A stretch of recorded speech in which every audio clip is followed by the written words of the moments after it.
Albert, where were you born? Brooklyn, New York, Okay. 1937. Okay. Did you have any formal art training?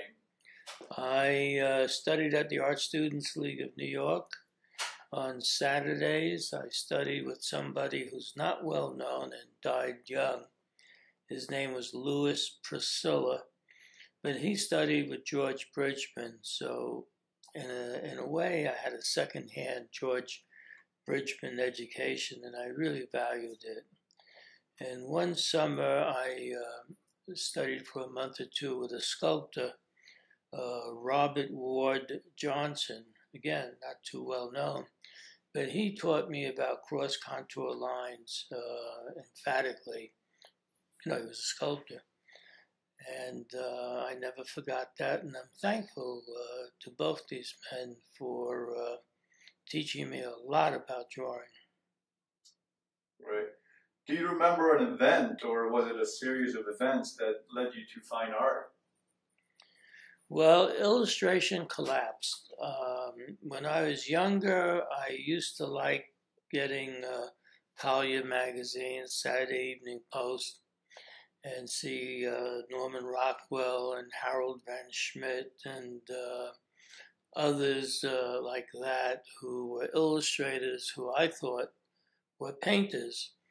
And when I was getting to be 20, 21 years old, in 57, 58, they had changed that type of illustration to more photography and patterns and stuff like that. And that wasn't my dream.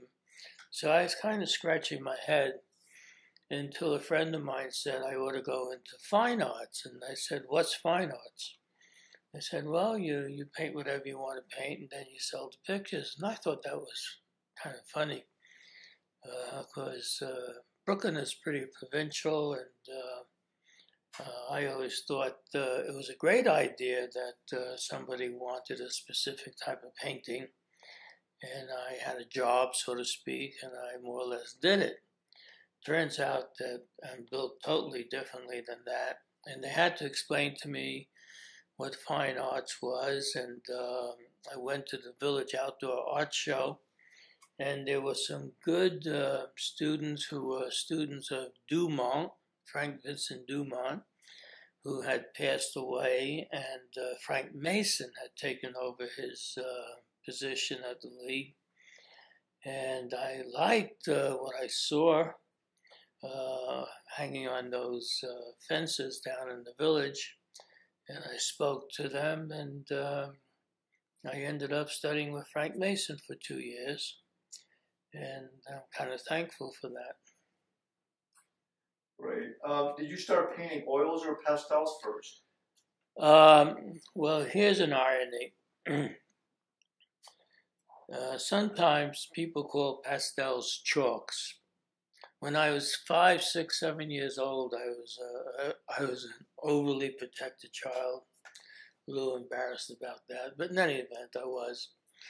And there was a candy store downstairs, and in there, for 2 cents, I could buy 3 pieces of white chalk, and for a nickel, I could buy 3 or 4 colors, and I just sat around and drew, and drew, and drew, and drew, and people patted me on the head and said I was an artist, and I certainly needed that as a kid, and I had a tendency towards it back then.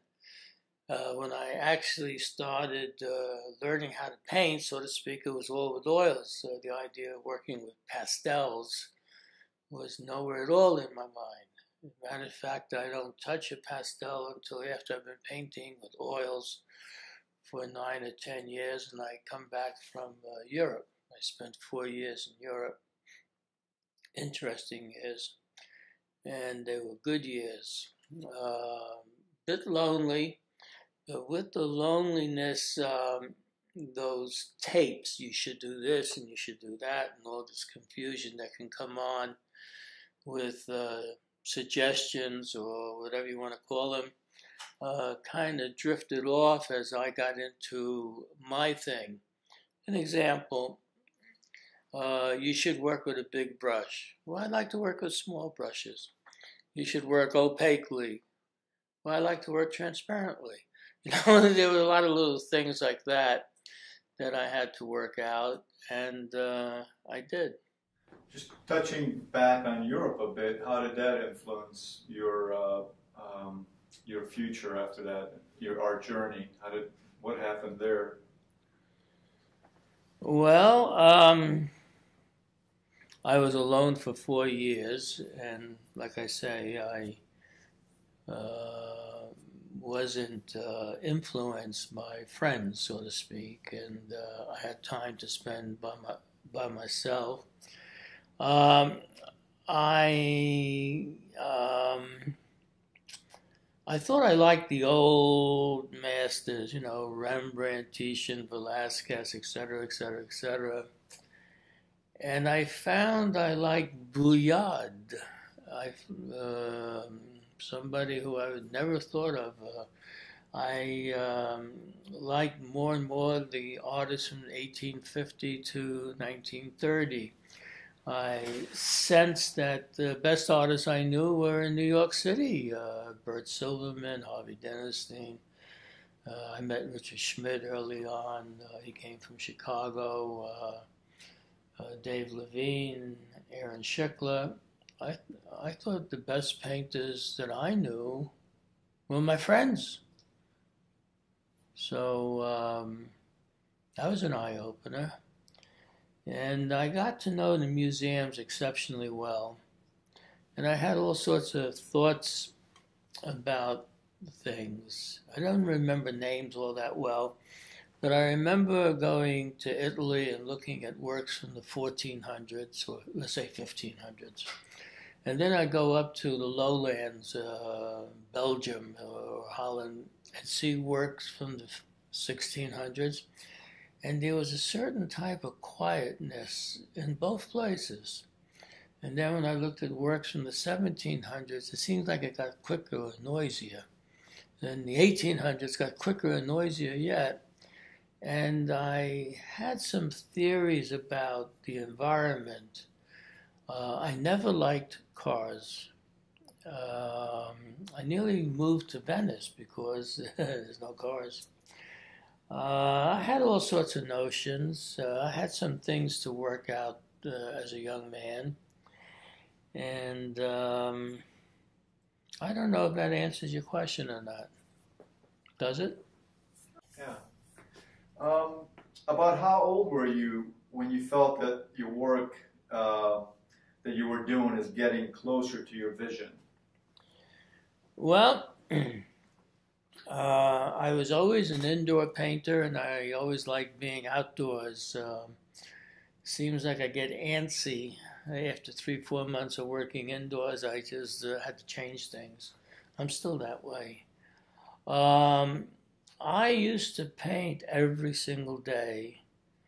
A week for me would be 14 days, 13 and a half days painting, and the other half a day, a Sunday, would go to the museum. I mean, there was no two ways about it. And I would work very intensely for like 3, 4 months, and then the well would be empty. I just didn't want to paint. So I would draw. I like to draw. I started I started drawing before I started painting. So I always had an affinity and a respect for just drawing. And it would take a few weeks.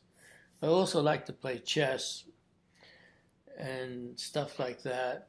And slowly but surely the well would fill up again and I'd start painting again. Well, one time when I came back from Europe, 68, 69, something said to me, pastel. I don't know where it came from, but something said pastel. So I called up my friends. They worked the pastels. One said get marble dust boards. The other one said get canson paper, whatever they said. And I started experimenting. And something very interesting happened right then and there. oils is a glossy medium, and you can lower the key and get very resinous colors, nice and dark. And the way I was painting, if you went too high in key, one was told it looked chalky, it wasn't resinous enough. Well, pastel is just the opposite. You can stay very high in key and have the most gorgeous colors, and you fight like hell to bring it down.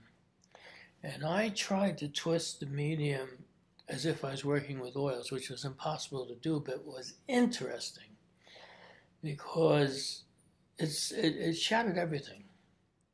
And here I was now an experienced painter. I had been painting 9-10 years, whatever it is. So I wasn't a beginner by any means. And here I was beginning with a whole new world. And I knew something special was happening, but I felt a little bit too guilty about things because I had this notion that oils counted and pastels didn't count. And when I had a New York show at the ACA Gallery, which is a major gallery, I had the large room, which had the oils, and I had this smaller room that had these pastels. And though I sweated it out, I couldn't accept the idea that I liked the works in this smaller room to the big room.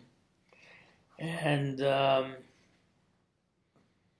John Koch, spelled K-O-C-H, was a very successful and a wonderful artist. And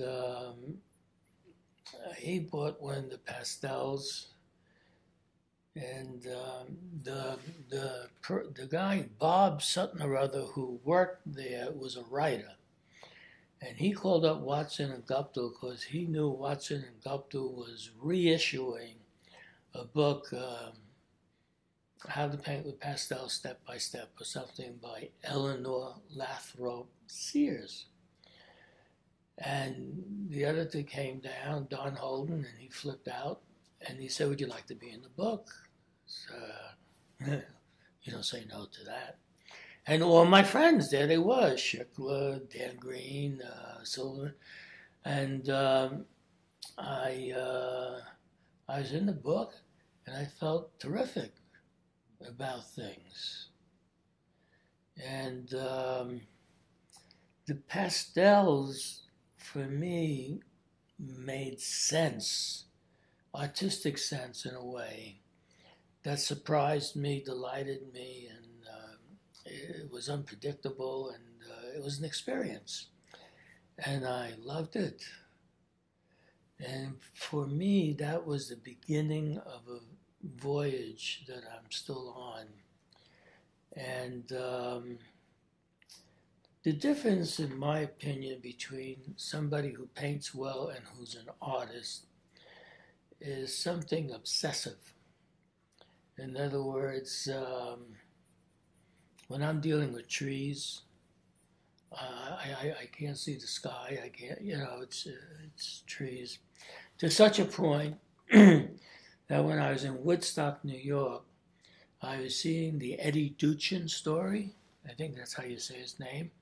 And he's walking in Central Park telling his wife that cancer has come back and he's going to die. And I'm looking at the trees in the background. And soon afterwards, I went down to Florida to visit my mom. But I realized how obsessive and intense that interest was. And I've been following my instincts.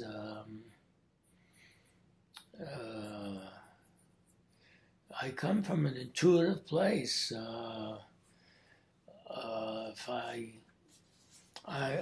Some artists know what the picture should kind of look like, and you just get there. I get excited by something, and I jump in, and then I go through a process that I don't recommend, but that's a process that I work with, and it becomes an experience. Sometimes I can start a picture and nothing happens with it after a point. Other times it has a freshness to it that I'm delighted with. So somewhere in this here way of working, which was unorthodox as far as I was concerned, something happened that made me realize that I was me. How have you seen representational art change in the last 50 years? Oh, dramatically. 50 years ago, let's see, in 1957, that might be a little bit more than 50 years ago, 55, whatever it was. Nobody cared one iota about drawing. The attitude in the universities was, why bother? It's already been done. I kept telling him, well, I haven't done it yet, but I'm glad it's been done. But, we used to actually hide in the closet, so to speak. When I was down in Greenwich Village drawing a lot, there's a lot of romantic things going on down in the village, you can imagine. And being sociable and all that. Things would be going fine, and they say, oh, you're a painter? I say, yes, I am. And then they say, well, what do you do? I said, well, I paint realistically. And they would just look at me like, gee, Manise, where did this guy come from, So we knew each other. There was a co-op called the Davis Gallery, and there was a co-op called the Fitzgerald Gallery down by McSorley's Ale House, literally next door. And on East 7th Street. And they're mostly all guys. The guys in the Davis Gallery were 8 or 10 years older than us guys, us juniors. And they were Dave Levine, Aaron Sheckler, Bert Silverman, Harvey Dent, the same name. But we had Nelson Shanks with us, and there were some other good youngsters coming up, and we just all knew each other. And there was just one or two galleries you could exhibit in: Grand Central Art Gallery, Forum Gallery. There were the Sawyer brothers, Raphael and Moses Sawyer. There was this Japanese-American guy, Ben Kamihara. I think I'm saying his name right. And John Koch, who's wonderful. But it was like a minority group, literally. So now drawing is really appreciated. What I appreciate a lot about the Florence Academy and all the other academies like that, in my opinion, have Bouguereau on a very high esteem, which is fine with me, is they know how to measure. They simply know how to measure, and measuring and relating, another fancy way to say measuring, is the basis of good drawing. It's one of the bases, and it didn't exist. It was really crazy back then. The universities were useless, in my opinion. The Art Students League was a saving grace. But now people value drawing, and they have learned to draw. And this tight, very academic painting, I respect. It takes a certain amount of ability. It's not my painting. I don't want to paint that way, but I respect it. It didn't exist at all. Frank J. Riley existed, and to us it was Western magazine covers. Back then, and I don't agree with this now, but back then, you're 19, so whatever they feed you goes right in there, right into your belly. Right? Back then, amongst us who painted realistically, there was like something etched in the ground. If you worked from a photograph, you were an illustrator. If you worked from life, you were a fine artist. Well, of course, I wanted to be a fine artist. So I wouldn't dream of working from a photograph. And I didn't work from a photograph for 18 or 19 years. And when I started working from a photograph, because I was working outdoors, and actually it's a great aid, I felt very guilty for a very long time. Finally got over that notion, but I was amazed how it got inside of me and kind of governed me, if you wish. My feeling is if you're working honestly from life, especially landscape now. I've never done a portrait from a photograph. Isn't that interesting? But working from photography for me is very simple. One, I used to work from black and white photographs. That's interesting.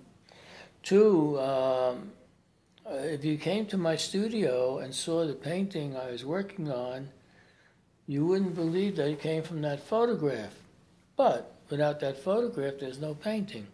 So for me, in my opinion, what the photograph does is excites something inside of me and gets me going. And like I say, my pictures are an adventure. They're not an alphabet, you know, A to Z. Matter of fact, in my opinion, there's no Z in this alphabet. What's a finished painting? When you're tired of working on it, I guess it's finished. When you have a certain amount of beauty that justifies its existence, it deserves to live. I mean, there is something called resolving a painting, but you don't want to take away the beauty that you have as you resolve it. I mean, what are you resolving? You're killing. You're overworking. You're really finishing it in a bad way. So it's been an interesting question, and I've laid it out on the line with that. I'll give you an example. If you have a toned background and you do part of a picture, it's fine. But if you have a white background and you do the same part of the picture, hey, that's no good. Why is it no good? Because it doesn't have a tone? You know? It's, I said, well, the heck with the tone. I'm going to do it on a white background or a light background. And there was some criticism, and what can you say? But I learned about shapes, undeniable shapes. Because when it's on white, it screams. When it's on a middle tone thing, it just floats in and out. Well, there was another thing with this here toned background and things in and out. It would relate a lot to the shadows. The shadows would kind of sleepily go away into the background, which is nice. But when you work on a white tone, it stands out. It doesn't go to sleep so fast. I don't know. And I started to like to work in flat light where there's very little shadow. And for me, in flat light, there's more of a play of color. And then working with pastel, there's such luscious colors, very luscious. You know what I actually did one time? I did a pastel on location, and then in the studio I tried to copy it with oils to see if I can get the same colors. And it was amazing seeing, for me, the difference of the two mediums. I was able to pull off a beautiful painting from the pastel, but not getting all those colors, but by getting more of a textural quality. So I started to realize by shifting from one medium to the other medium, the uniquenesses, for me, about the two mediums. It's been an interesting trip. What advice can you give a young, aspiring painter? Do get an education. I think the Florence Academy types of learning is very good for drawing. Excellent. I highly recommend it. Beware. You can go too far with it, and that's it. Or you can go to a certain point and make use of it. And that's tricky for a youngster. If you can sense who you are, never lose sight of that as you study whatever. If you're not clear about that, and it's hard to expect a 22-year-old to be clear about that, do experiment. See how easy or difficult it is to paint large. See how easy or difficult it is to paint small. See how easy or difficult it is to paint strictly from life. See how easy or difficult it is to start a painting from life and then finishing it away from life. I'll give you an example. I used to know anatomy inside out and backwards, but I loved the back view. As soon as I saw the front view and I saw the person's face, they just as well get dressed, because the face really interests me. Not the hands, not the face. And also, though I love women, no two ways about it, I prefer painting a man. I like the solidity, the form, the weight of a man. A woman has gorgeous curves, let's say. I mean, they have weight, but, you know, it's that. A guy is a little bit more... I always had... This is interesting. I always had a better sense of weight than I did of proportion. And I have a whole thought about that. If you're very good at proportion, there's a tendency of a flatness. If you struggle with proportions, you have a tendency to get volume. I'm serious about that. And, well, at least I'm talking about myself for sure. Forget the rest of the world. I had a feeling for weight better than proportion. I had to struggle with the proportion, but the sense of form. And you take something like that. Well, I liked working on squares. Well, when you think of shapes to work on, and you think in a form, well, a square. You're not going to do a horizontal or a rectangle, you know. That's something else. But if you want something zapchik, as they would say, you know, meaty, a square is perfect. Now, a lot of people hate working on squares. I loved it. So, and I always had a little bit of a weight problem. So I don't know how much of this is self-portrait or something unconsciously. But in any event, that's all I can think about. Okay. If you could go back in time, which artist would you like to meet?